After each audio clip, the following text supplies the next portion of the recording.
Have you ever had a vague gut feeling that something is wrong but you just couldn't figure out what the problem was? Well, I recently started having this feeling and it's starting to drive me crazy. I have a sneaking suspicion that Amy, my wife of 7 years, is cheating on me, Tom Matson. I talked to her about our relationship and she warmly assured me that everything was just fine between us. I even went so far as to hire my cousin, who was unemployed at the time, to shadow her for a couple of weeks. I sat him in the rental car and handed him a high-quality video camera so he could record anything that seemed suspicious to him. The cousin did a meticulous job of following her around and carefully videotaping her as she went about her daily activities. But throughout his observation, he was unable to detect any questionable activities by her.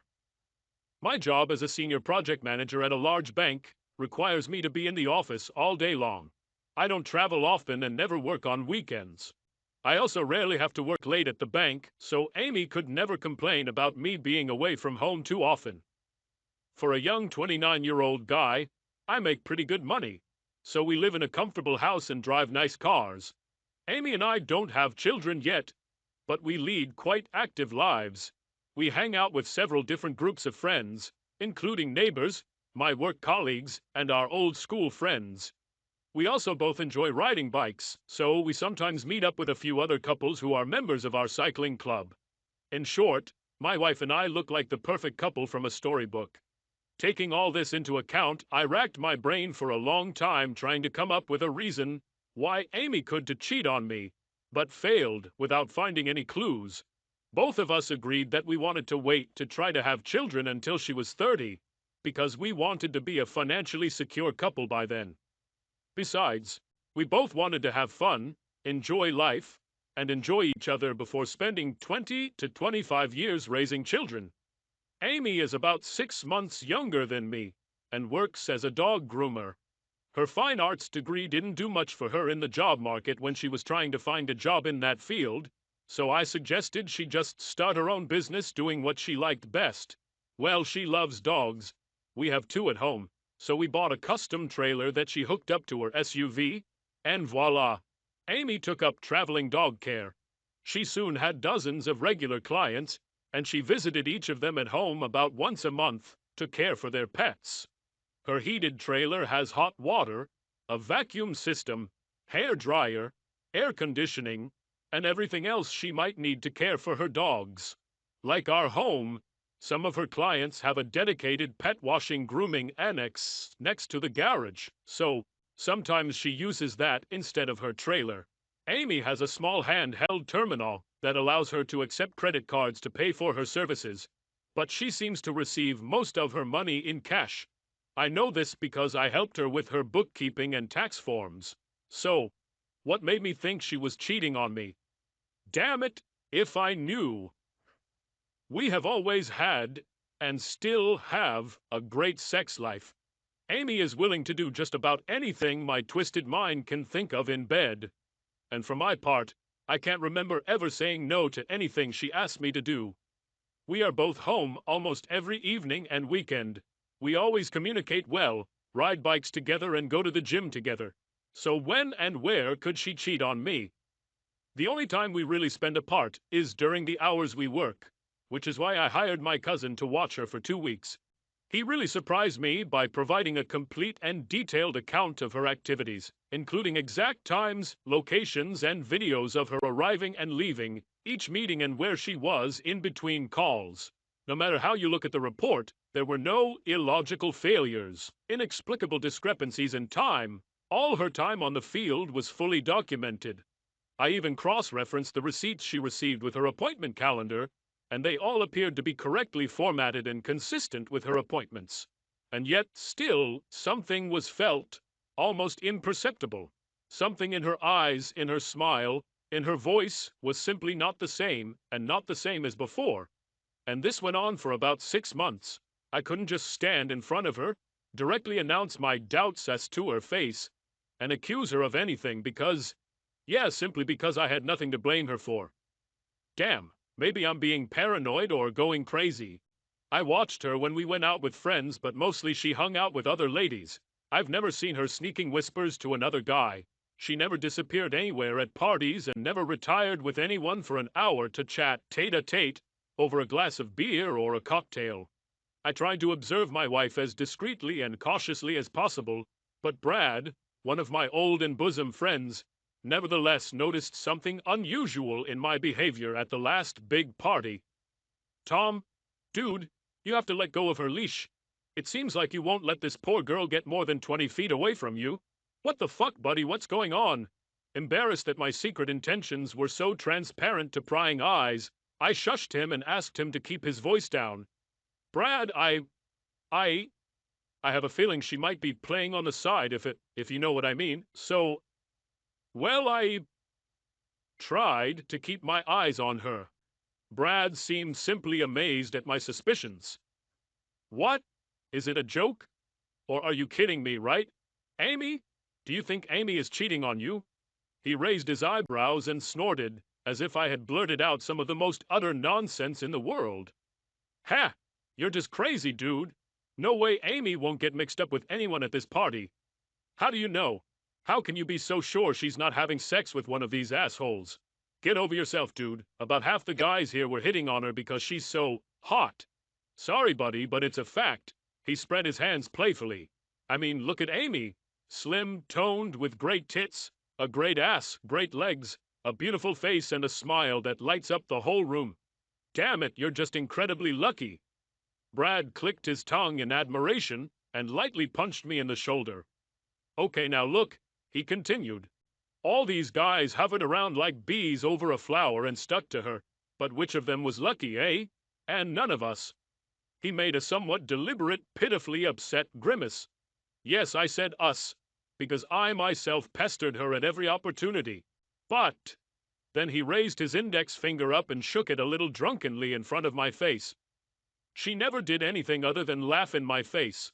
Other guys, they said the same thing. She always turns everything into a joke and even mockingly makes fun of all our tricks. God, what I wouldn't give to be in your place for at least one night. He muttered, staring at the animated chattering in the female company of Amy with poorly concealed lust. His words seemed to calm my suspicions, but I didn't really like the looks he was throwing at my wife. I frowned. Oh my God, Brad, do I have to kick your ass to keep you away from my wife? That's exactly what I'm talking to you about, you fool. You don't have to do this at all, because for all of us, she is the untouchable Lady Touchy. Believe me as a friend, this is exactly the case. He patted me on the shoulder. Well, that's what you say, I drawled, rubbing my chin in thought. You may be right, but something is happening, I just know it. Listen, Tom, he said decisively. I love you like a brother. But if you screw up and piss her off with your stupid suspicions so much that she leaves your jealous ass, then I will be the first to step on your stupid head when I run to hers. Doors to get ahead of the crowd of all those candidates. I waved my hand, almost convinced by his heated speech. Okay, you're right, I was being stupid, it's just I love her with all my heart and I don't want to lose her. Please, Brad, don't say anything about this to anyone, and I'll try to put it all out of my mind. Brad laughed and patted me on the back. That's great. Just go home and treat her right or I'll knock on your door. This conversation of ours became the first alarm bell for me, which, however, seemed to me then to be a false signal. The party ended and I took Amy home and we had some hot sex that night. As I lay in bed and calmed my breathing, I replayed the conversation with Brad in my head and finally decided that I was simply wasting my energy and driving myself crazy for no rational reason. All my investigations showed absolutely nothing, while Amy continued to treat me like a king and the only man in her life. I drew a line under the doubts and thoughts and told myself that I was tired of playing Am I Your Detective, and I needed to finally start trusting my wife. When Amy arrived at Brad's house for his dog Buster's monthly grooming, she immediately noticed that he was nervous. "What's the matter, Brad?" she asked. "What's on your mind?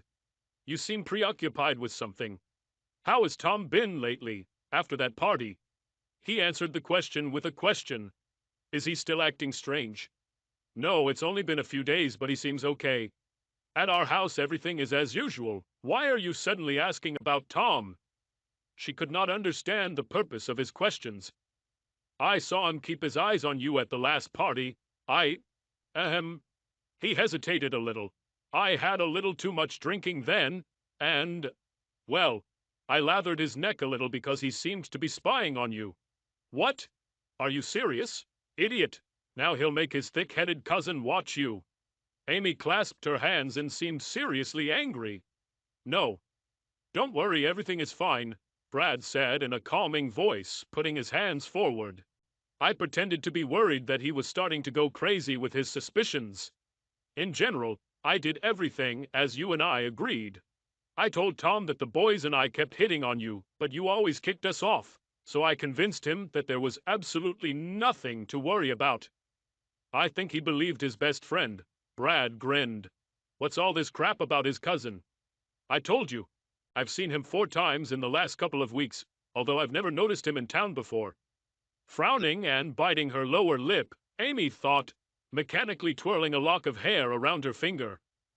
You know, she said hesitantly, maybe I'm kind of paranoid, but it seems to me that this cousin of his may have been following me. This is weird. I know your husband suspected something was going on, but he couldn't figure out what it was. Did Tom tell you anything about this? No, he hasn't brought this up again since the last time he asked me if we were okay. Damn, this really upsets me. Amy rubbed her temples dejectedly. I love him, but I'm afraid he would never accept this idea, so he must not find out what we did. I agree. Tom is a good guy. If he somehow found out about our arrangement, yes, it would cause him great pain. Amy nodded her head and said, well, okay. Well, I have about an hour left. You want as usual? Yes, baby. Brad boomed enthusiastically, starting to hastily take off his clothes. As always, doll. I love it so much. As usual, I need $200 in cash, and I'll charge your card another $75 for services for Buster, Amy said, following Brad into the bedroom. That day, Brad was a little more energetic and quick than usual, so afterward they just lay in bed, hugging each other and talking. Brad, you're going to have to tell the other guys to be extra careful and hold their tongues and not say anything stupid in front of Tom. I admit, we all had a lot of fun. Amy stroked Brad's thigh with a satisfied smile. And you guys have been very generous to me, but in a couple of months, I'm going to stop my little side business. Hey, wait! Why the hell do you suddenly want to stop everything? Frowning his eyebrows, Brad jumped up from the pillow and sat up on the bed. I've almost reached my goal of $12,000, which I will need to pay for my husband and I's surprise trip to Hawaii. I hope that Tom will make me pregnant while we enjoy our vacation during this trip, Amy said, smiling dreamily, stroking her stomach and circling her finger around her navel. I'd have to go off birth control to do this, of course, so I'm sorry, but I can't risk one of you accidentally becoming a father, Amy said with a chuckle. However, Brad did not share her good-natured and playful mood. The news he heard from Amy was reflected on his face as if he had chewed a whole sour lemon. Damn, Amy, you're making me so upset. I couldn't even imagine that it would ever end so suddenly. The guys and I are paying you great money for your beautiful ass. You know that our prime wives never allow us to do such things. With his pleading voice, the lover tried to pity her and persuade her to change her decision. Brad then leaned forward and tried to kiss Amy. Recoiling sharply, Amy jerked her head to the side. Hey, what the hell are you doing? Brad, we've said it before. No romance. It's just business. You all pay money for a specific sexual act and nothing more. Please don't make me tell you this again, she exclaimed angrily. Brad pouted, but then raised his hands in repentance. Okay, forgive me. You're just so beautiful that sometimes I get carried away and can't control myself. Amy grinned and patted his cheek. I know that, honey. I like all of you guys and I really enjoy spending time together, but this is not love. This is just business. Nothing more. Amy stretched sweetly and then jumped out of bed, picking up her scattered clothes. Okay. I need to give Buster a quick shampoo before I leave and you need to get back to work. My appointments are scheduled for another 4 weeks from today, but today was the last time we did this. she concluded, pointing to the bed. "Oh shit! I really will miss this." Brad sighed sadly and hung his head. But literally, after a few seconds, he perked up, and his eyes lit up with an idea that came to his mind. "Okay, well, how about we continue doing fitness after you get pregnant?" Amy laughed. "Well, that's unlikely. After my trip to Hawaii, I plan to quit the business of renting out my ass forever." "Well, just think about it, okay? As for me, it would be quite sexy and so exciting." He reached out from the bed and lovingly stroked Amy's tight, high ass, and then gave her a loud spank. "I bet the other guys would want to try it too. Heck, we might even pay extra." Amy laughed again as she poured water for Buster's bath. "It sounds tempting, but I don't want to take that risk anymore. I love Tom, but he doesn't think like me." She sighed. "Sex for him is always associated only with love. He will never understand or accept our business agreement, and neither will any of your wives, by the way." "Yes, I agree with you. Millie and the other wives would be furious if they knew about it." While Amy was shampooing the dog, she remembered her first time with Brad. He pestered her every time she came to look after his dog. He always made unambiguous hints and seized moments to accidentally touch or rub against her ass. Finally, she got tired of it, and Amy demanded that he behave himself. She said that if she didn't need the money so much, she would have dumped him as a client at that moment. Brad immediately saw opportunity in her words and offered her a big extra cash tip if she would let him rub up against her and feel her luscious bulge while she worked Buster. Amy thought about his offer for a moment, but then decided that such a small concession on her part would allow her to quickly achieve her goal of saving money for a vacation. So she agreed. Pretty soon Brad was begging to have sex from the back door, continuing to offer her more and more money for consent. When he once offered her $1,000 in cash, she didn't believe him and mockingly called his offer by bluff. Amy realized that she had been too hasty with her ill-advised sarcasm when, 20 minutes later, a stack of bills with the faces of American presidents lay on the table, and sex took place. True, her financial goal has become a little closer. On his next visit, he only gave her $500 for another chimney sweep, and then he decided that $200 is enough for your eyes for each subsequent time.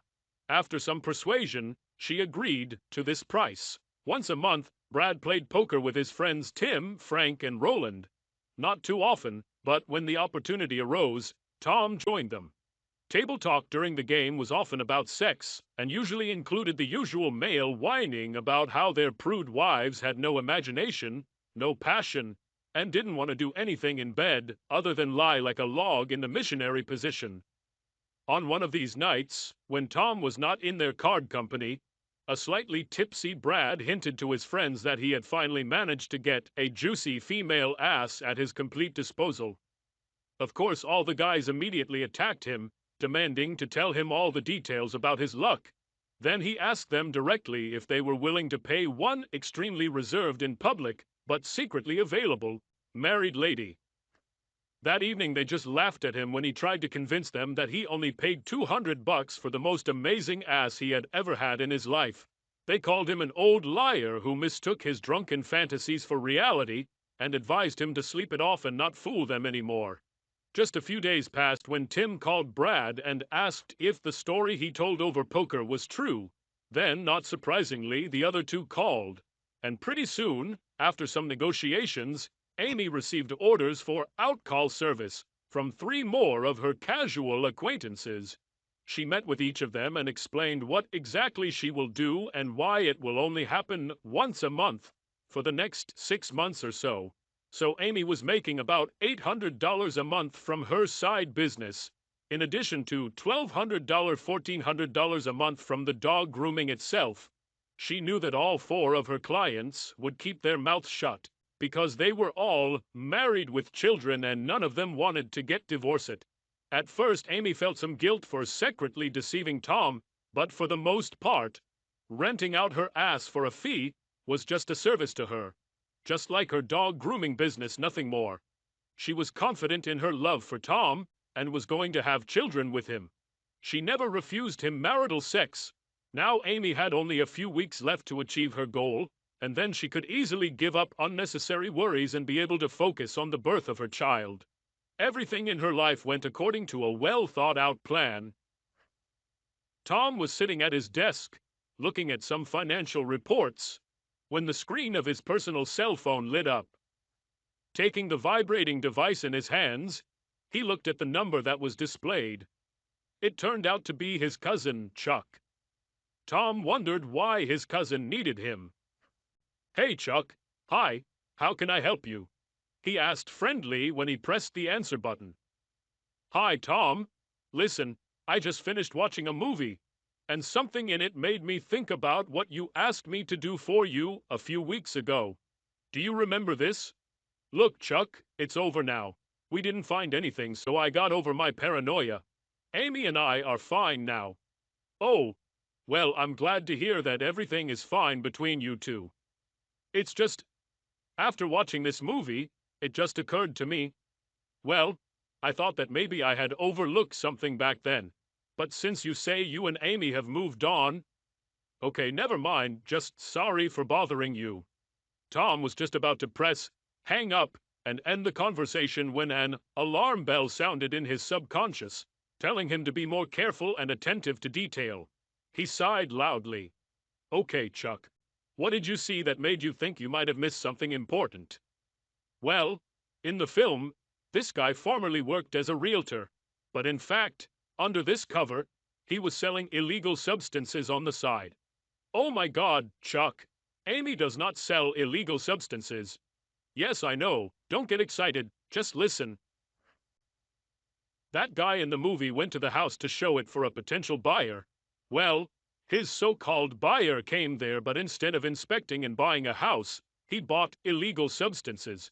The cops who were tailing them sat in ambush outside while this fake realtor was inside the house for sale, selling illegal substances and pretending to actually sell the house.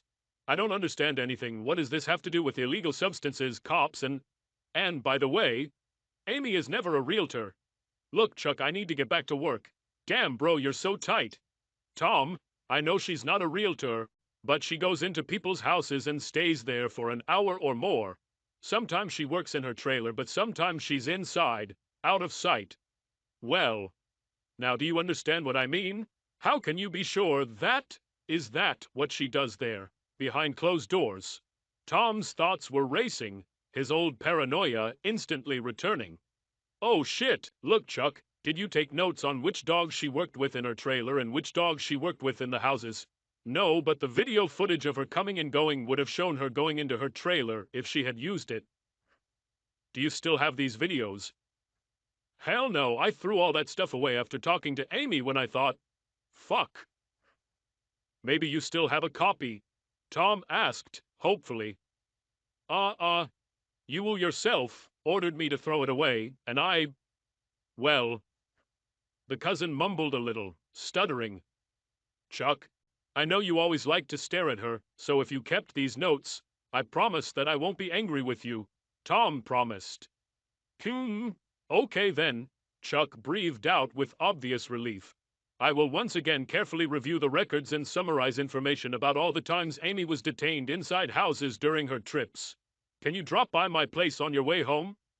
Of course, I'll leave a little early and be with you at 16 Ryu. Is this enough time for you to collect data and complete your investigation?" "Yes, of course, I'm quite familiar with all this technical stuff, so I can do it pretty quickly. See you at 16. Bye." Oh my God, Tom thought, turning off the phone. Chuck must be watching those tapes and fantasizing about Amy. The poor guy could use a job. And a new girlfriend. A few hours later, Tom and Chuck met, as agreed, in the latter's apartment. "So," Chuck began, showing the notes he had made, "during the 2 weeks that I was following her, these 3 addresses were the only ones where Amy did her work from home. I have a video of clients meeting her in every home. The first was a little girl who answered Amy's door, followed by an old lady who I assume is her grandmother or nanny." Tom nodded, seeing confirmation of Chuck's words on the videotape. He fast-forwarded the image. "The second case is the guy who let her in, but then, about 10 minutes later, He left the house. Here, look. Chuck pointed at the screen. In these frames, you can clearly see his face as he reversed out of the driveway.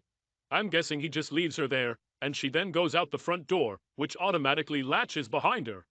Of course, I have no idea if anyone else was in the house. But Tom, you can see that no one escorted her, and she closed the front door herself. Yes, everything is logical and natural. Tom agreed, rubbing his forehead and carefully peering at the image on the screen. As long as there is nothing suspicious on her part. Well, what did you find out at the third address? And here we have something interesting. Chuck perked up. Look, in the third house the guy lets her in, and then, about an hour later... Wait, I'll rewind now. There. See this dude leaving. After which Amy also leaves. Through the front door, after about half an hour. Chuck stopped the recording and turning around saw that Tom, spellbound, was silently looking at the screen and a still frame of his wife leaving the house. He waited for Tom to say something, but Tom just continued to stare blankly at the screen. Well, cousin, what do you say? Hey, Tom, are you okay? Alarmed, Chuck waved his palm in front of his brother's petrified face. He finally shuddered, slowly turned his gaze to his cousin, and blinked distantly a couple of times. He recognized this house and this big man with whom his wife had spent an hour alone. Without saying a word, the pale Tom reached into his pocket, pulled out his phone, and opened his calendar. It contained Amy's next work meeting, scheduled for the following month. Tom looked at Chuck and pointed to the screen. In that last house, there is a master bedroom located on the first floor. Do you think you could sneak a sneak peek inside without getting arrested for trespassing? He asked his cousin. Maybe, Chuck said with a hint of doubt in his voice. But if the curtains are drawn, I won't be able to look inside. Do you think this guy and Amy? The hint was more than transparent. Probably. Tom winced.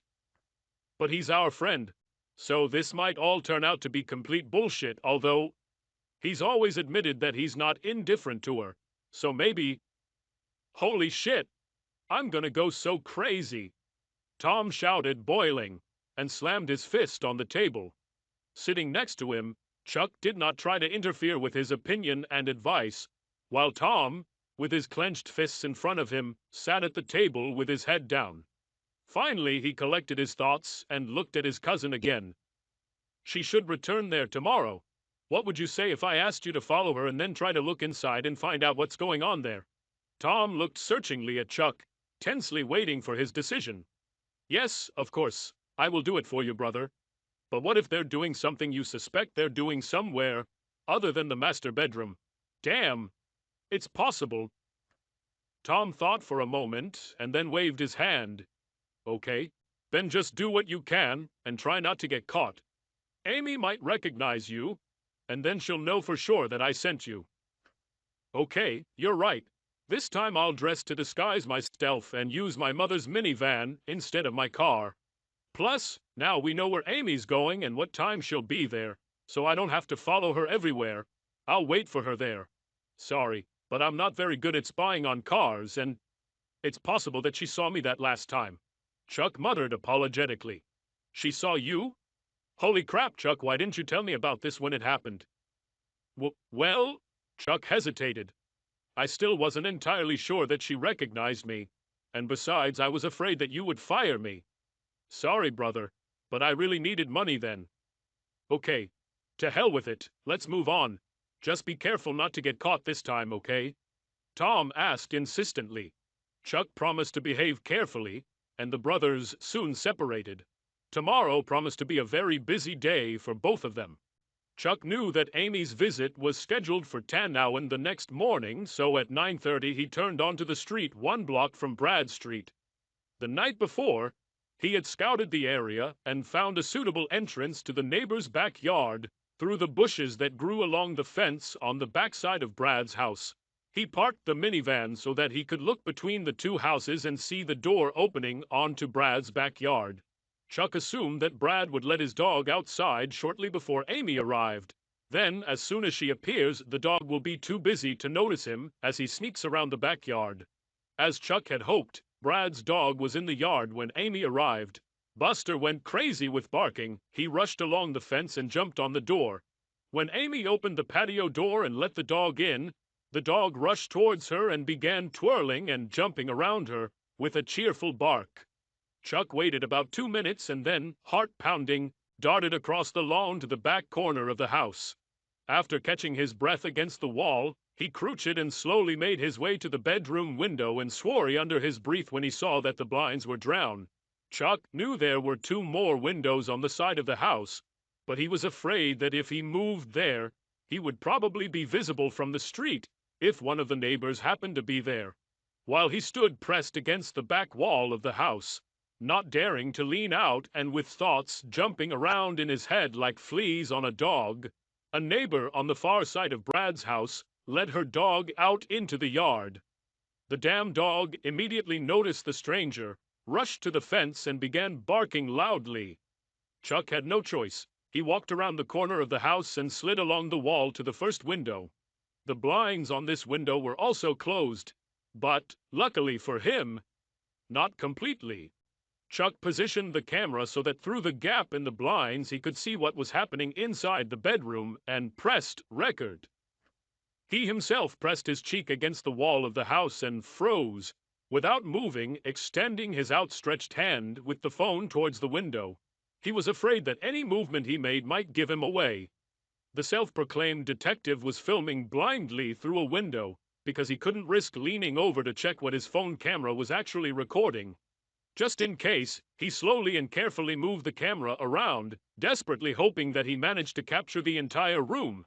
Suddenly he heard shuffling steps nearby and a quiet conversation in the morning silence, and his heart sank when he saw an elderly couple passing by along the path laid out in front of the house. Frozen as a statue, Chuck waited for several minutes, following the leisurely couple with widened eyes until they were finally out of sight. Only then did he take a breath, deciding not to tempt fate any longer, quickly looked around and, seeing no one, rushed headlong to the sidewalk, jumped over the fence, and headed up the street. The damned mongrel from the neighboring area barked angrily after him. Trying his best to twitch less and attract attention to himself, the Pinkerton cousin walked around the block and returned to the car he had left. He was still breathing heavily from the rush of adrenaline when he slumped into the driver's seat, but at the same time he was filled with boyish joy and pride at a successful task. Throwing the phone on the passenger seat, Chuck pulled out a tissue from his pocket with his shaking hands and hastily wiped the sweat from his sweaty forehead and neck. "It's time to get out of here," he thought, after which he started the minivan and pulled out onto the road. Chuck was still driving towards his house when his cell phone rang. "Hello?" Tom's voice came through the earphone. "Did you see anything?" It was clear from his impatient tone that he had been waiting in suspense all morning for news. "Sorry, brother. I almost got set on fire there and I couldn't see anything," Chuck began apologetically. "However," he added, "I may have something on video from the room." "What do you mean by saying possible?" Tom began to fume. "Did you get the video or not?" Chuck briefly explained how his secret foray went and then said, "I haven't watched the recording myself yet and I don't know whether there's something there for us or not. I'm still driving towards home." "Wait, don't come home," Tom suggested, burning with impatience. "Come to my work and we'll watch the video in my office. I'll call the front desk and let them know about you, and they'll take you upstairs." 15 minutes later, Chuck appeared and handed his brother a camera, and Tom connected it to his personal laptop. The video began with a shot of the side of a bed. Then at the very top of the frame, human knees and shins periodically flashed, but nothing more. After a few moments, the camera moved slightly, and now only the lower side of the bed was visible. Tom literally groaned in disappointment and annoyance, slamming his hand on the table. "This is completely useless. You can't see a damn thing here." However, just as he finished his frustrated tirade, the image suddenly shifted again, and 2 bodies flashed into the frame as the camera panned up, stopping at the sight of a ceiling fan above the bed. "Stop! What was it? Can we go back and maybe freeze frame it?" Tom exclaimed excitedly, reaching for the laptop's built-in keyboard. "Wait!" Chuck grabbed his hand. Just wait a second. The camera shook again and went down, moving from showing the ceiling to the bed. And then Tom exhaled the air from his lungs in shock, hissing in a deadened voice, "Bitch!" The camera was focused on the couple having sex. Brad gripped the woman's hips tightly, and an expression of bliss walked across his face, glistening with sweat. After a few seconds, Amy, jerking back and forth, turned her face, eyes half-lidded, directly towards the camera. Tom's old world collapsed in an instant and crumbled into 1,000 pieces.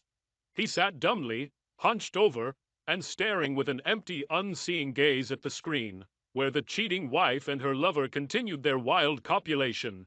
His lower lip protruded and sank down, like that of an undeservedly offended boy. His jaw trembled slightly, and tears welled up in his eyes. After pausing for a few minutes until the recording ended, Chuck sighed, turned off the camera, and disconnected it from the laptop. He pulled out the video memory card that was inserted into the laptop and handed it to Tom. "I'm so sorry, cousin. I hope it until the end that I was wrong about here." Not knowing what else to say, Chuck gently patted his cousin on the back, who continued to sit motionless, grabbed his things and left his office, carefully closing the door behind him. On the other side of town, Brad sat in his office, absent-mindedly staring out the window, talking on the phone.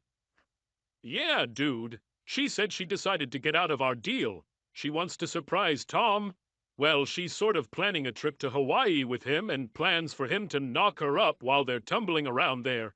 Brad grimaced as if he had a toothache and kicked the leg of his desk in irritation. "Yeah, I tried, buddy, but she's already made up her mind. I think she will tell you more about this herself next week when you see her." "Yeah, well, go ahead and try to dissuade her yourself." "Okay, Tim, I got you. See you later." "Your mother!" He barked irritably, hitting the table with his fist. Brad knew that over these months he had become firmly hooked on regular sex with Amy. Not that it was some kind of love. No, rather a habit, very pleasant and requiring constant repetition. It didn't bother him at all that he had to pay for sex with her. At least he could enjoy the availability of this sexy, young married woman's body. Moreover, he knew for sure that for a ridiculous $200, not a single professional woman of easy virtue would agree to give up her ass for fucking, and even without a rubber band, which he managed to quite easily persuade Amy to do. So this business of hers was a very profitable investment for Brad and his friends, until recently. Returning to Brad's house that morning, Marjorie, the housekeeper, began unpacking the bedding in the master bedroom. The woman, of course, noticed abundant fresh sperm stains on the sheets. But this was to be expected. They had been there several previous times when she had come to clean the house. One would think that the owners would be embarrassed to leave the bed in such a blatant mess, but no. Marjorie got and laid down fresh sheets, made the bed, and moved on. She tossed the cum-stained sheets into the washing machine, thinking they could be washed while she cleaned the rest of the house. As Tom sat at his desk in the office, his thoughts were running wild, like cockroaches, as he tried to make sense of what he saw on the video. He spent a couple of weeks convincing himself that all his suspicions were just paranoia, and that Amy was not for him. Changes. Now harsh reality hit him right in the teeth. Amy cheated on him with his now ex-boyfriend, Brad. Tom's heart was torn apart with pain at the realization that he had been betrayed by both his wife and the man whom he considered his close friend. The shock of this was unbearably terrible. Tom remembered that Amy had never shown any visible interest in Brad, so why would she give in to his advances? There was no common sense in this. However, as he could clearly see from the video recording, she definitely wasn't forced into sex, and she didn't appear to be high on alcohol or drugs, so Tom couldn't find any excuses for his wife. She cheated voluntarily and deliberately. As he sat and tried to figure out what to do next with all this, suddenly, a terrifying thought pierced his brain like lightning. What if she has others? Brad warned me at that party that all my friends were hitting on Amy. What if Brad wasn't the only rat? Damn. Unbearable pictures of how Amy willingly exposes her ass to each of those assholes who constantly hovered around her got into his head and began their round dance.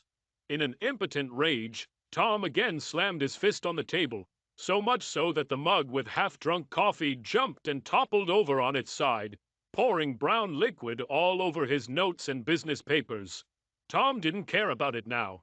He wanted to scream, stamp his feet and crush the jaws of her lovers, who lied to his face and so skillfully pretended to be friends. When, after a few minutes, the veil of rage that had overwhelmed his mind fell from his eyes, Tom began to think more rationally. He realized that he needed to gather more evidence of his wife's infidelity. Damn, I'm going to need Chuck's help again. Over the next 4 weeks, Chuck, having settled into his role as an undercover detective, collected videotapes of Amy with Tim, Roland, and Frank.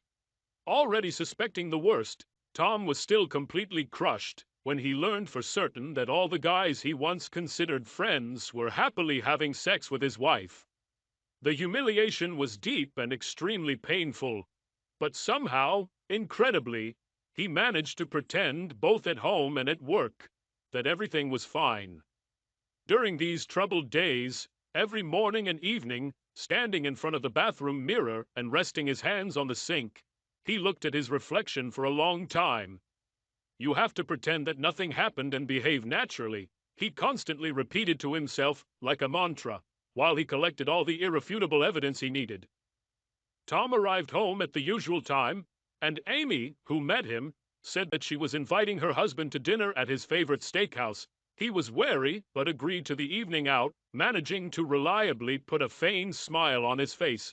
Inviting his wife was an infrequent event in their lives, and during dinner, Tom wondered why she had started all this. When they returned home, Amy sat her husband down on the sofa and laid out travel brochures about Hawaiian attractions in front of him. She excitedly explained how she spent a year saving money from her earnings to pay for a future trip. Beaming with the solemnity of the moment, Amy laid out to Tom all the details of how carefully she had thought through and prepared their trip, and even paid for the tour in full in advance. Finally, she admitted that, secretly from her husband, she called his boss and told him about the surprise, so that Tom's upcoming vacation was already fully approved by his superiors. Tom was a little overwhelmed by all the news about the trip that his wife had thrown at him. They had talked about such a trip many times before, but its high cost forced them to put it on the back burner, at least until the family savings account was replenished to a very substantial amount. Now Amy's eyes sparkled with excitement, and she almost jumped for joy when she told her husband about her plans. "Darling, everything is carefully timed for me. Here, look." She began to bend her fingers. "I'm going off birth control so that when we get to Hawaii, I'll be ovulating according to my cycle. We will make love twice a day, and I will return home already pregnant with our child. Really, it will be great. Isn't that the most romantic thing you've ever heard?" Amy, pleased, almost clapped her hands, smiling widely, and at the same time clearly proud of how wonderfully she had organized everything. Tom thought for a moment, mentally analyzing his own plans, and then, clapping his hands, he turned to his wife, who was impatiently awaiting his answer. "A wonderful surprise, my dear. I think your plan will work just fine for the two of us." Amy squealed in delight and jumped into her husband's lap, pushing him onto the couch. Holding him tightly in her arms, she kissed him and immediately slid to the floor and dragged him into the bedroom. "I'm so glad, honey. Come on, let's quickly go and practice making babies." Tom assumed that she was still safe to conceive at that point, and he also knew that it would be very strange for him to refuse her insistent offer of sex at such a moment. As usual, he had to keep things natural for the time being, so that evening Tom had sex with her twice before he allowed himself to drift off to sleep. Sally Hawk, the divorce lawyer Tom contacted, watched the videos he and Chuck had collected and listened to his request. So you want her to be served with divorce papers at the airport and have these videos delivered to 4 wives at the same time that your wife's boyfriends are getting bogus lawsuits for alienation of affection? Sally asked, tapping her pen on the smooth, polished surface of the table. Exactly. Tom nodded in agreement. They will all gather at the airport for a big party to see Amy and I off on our trip. I arranged for a limousine to pick them up and take all 4 couples to the airport. In addition, we have already reserved tables in the waiting room, which will be served with a variety of drinks and snacks. Tom grinned with grim vindictiveness. My additional surprise is a large banner with the inscription, "Farewell, now," which will be deployed as soon as your attendant serves her with the court papers. These fake lawsuits are designed to shock everyone present. But at the same time, I want to add pepper to the carefree lives of these 4 assholes. Sally Wynne said and raised her left hand in a warning gesture. Stop, stop, she interrupted Tom, who was beginning to boil again. You shouldn't swear in this office, Mr. Matson, although I of course understand your anger and emotions. The lawyer nodded at him with sympathy. No one has ever asked me to do this before, but I admit what you have in mind. This must be a real show. She involuntarily grinned. When do you want our performer to appear at the airport? This must happen at the right moment, the very minute her flight to Hawaii is announced. So the exact time when everything should happen is Saturday at 13 WAS. And then came the momentous day when all the deceivers and their unsuspecting spouses gathered in the airport lounge. All of the couple's luggage was pre-checked in for the flight, including some of Amy's additional personal items. She put them in a suitcase that she thought her husband would use while on vacation. Tom watched his watch carefully, glancing at it every now and then, and a few moments before Sally's assistant was supposed to arrive with the papers, he stood up and called everyone to their attention, who were cheerfully chattering and enjoying the delicacies of the guests.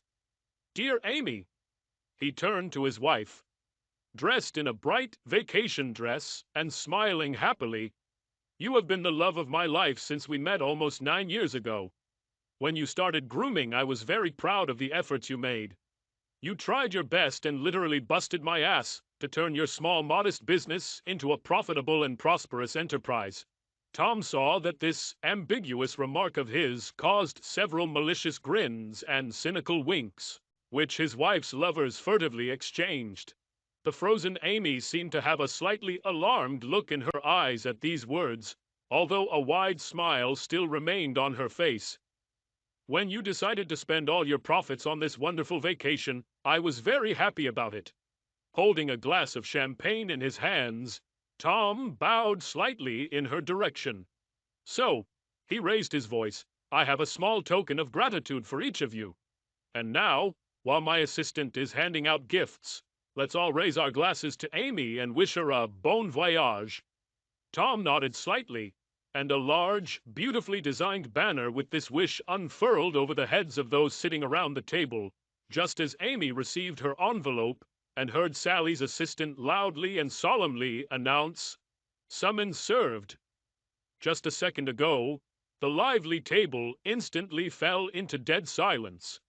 Having managed to notice out of the corner of his eye how, at the sight of the divorce papers, her eyes widened and the smile fell from her instantly pale face, Tom turned to the 4 stunned wives and said in a contrite voice, "Ladies, I humbly apologize for the perhaps some theatricality of this event, and I wish you all the best." With these words, he put his still unfinished glass on the table, turned, and walked away, just at the moment when the airport informant turned on and announced the start of boarding for Amy's flight.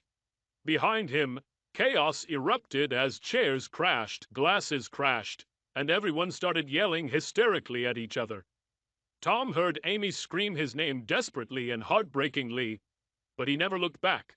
Because I did everything my lawyer told me to do before the divorce, I didn't talk to Amy until our first meeting in Sally's office. The lawyers argued among themselves for a long time, and today we were going to meet to finally settle everything and put our signatures on the papers. Amy insisted that I agree to a 30-minute one-on-one meeting after all the formalities were completed. I just assumed she wanted a chance to explain why she did what she did that ruined our marriage. As part of her preparatory work before the trial, Sally hired a real private investigator to check Chuck's work. This guy got his money's worth by revealing the details of the financial arrangements my future ex-wife had made with her 4-ass renters. It was a real shock for me to find out that she had been cheating on me for almost a year, but the full awareness of this fact helped kill any remaining feelings for Amy that were still simmering somewhere in the depths of my soul. Sally also subsequently told me that Amy never got on the plane to Hawaii that day. Her non-refundable tickets went missing, went unused, and her fully prepaid holiday was cancelled without any monetary compensation. When we all gathered at the table negotiations, Amy unsuccessfully tried to talk to me several times, but I ignored her until all the papers were signed. After the lawyers shook hands and left, we were left alone in the office. I sat down at the table opposite her and stared at her intently, encouraging her to start a conversation. She began with difficulty in a quiet, hesitant voice. "Thank you for agreeing to talk to me. Tom, I'm so sorry for the pain I caused you." Tears appeared in her shining eyes. "But, honey, I still don't understand why you divorced me. What I did meant absolutely nothing. It was just a business agreement, a commercial service, nothing more. You are the only man in my life that I love and the only one I will ever love. For real." Amy leaned forward across the table and tried to take my hands in hers. I sat back in my chair and silently crossed my arms over my chest, continuing to look coldly at my now ex-wife. Tears rolled down her cheeks, and the tone of her voice began to sound pitifully pleading. "Tom, please.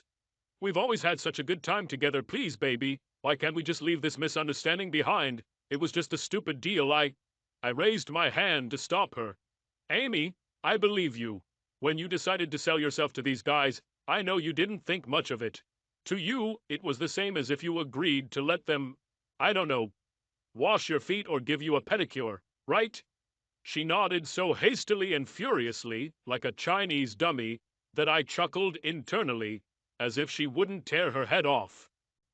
"It was an intimate sexual act. Oh, sorry, correction. A lot of acts. That didn't really mean anything to anyone. Did I understand everything correctly?" Her face, drenched in tears with running mascara and smeared lipstick, instantly brightened and lit up happily. "Yes. Oh my God, honey. You finally understood. All this meant nothing to me." I raised my hand again, this time interrupting her wild joy. "Yes, Amy. It took me a while to figure it out, but now I fully understand that everything you did was just a business deal. That meant absolutely nothing to you." Now I raised my voice, pronouncing the words clearly. "But the small nuance in this whole business, Amy, is that it meant a lot to me. Let me ask you, Amy, when you made an agreement with them to sell yourself to them, did you really think that I would agree to your deal?" She lowered her head, biting her lips and fumbling with the napkin in her white-knuckled hands. "Well, that's the problem. Maybe, for you it didn't mean anything, but you knew for sure that for me this would mean. All but you did it anyway." I stood up, took 2 tattered $100 bills from my back pocket, and threw them on the table in front of Amy. "Thank you for giving me your time today. Keep your usual fee." She didn't say anything, just shuddered with her whole body, as if from a slap in the face, and closed her eyes. Her lips trembled, and transparent tears continued to stream from under her clenched eyelashes. The past was over. I turned and left, accompanied by the quiet sobs of a woman who was now a stranger to me. Subscribe to our channel so that your second chaff doesn't cheat on you, and go ahead and listen to the next story, because this story is nothing compared to the next one. If you're under 18, don't even think about listening to the next one.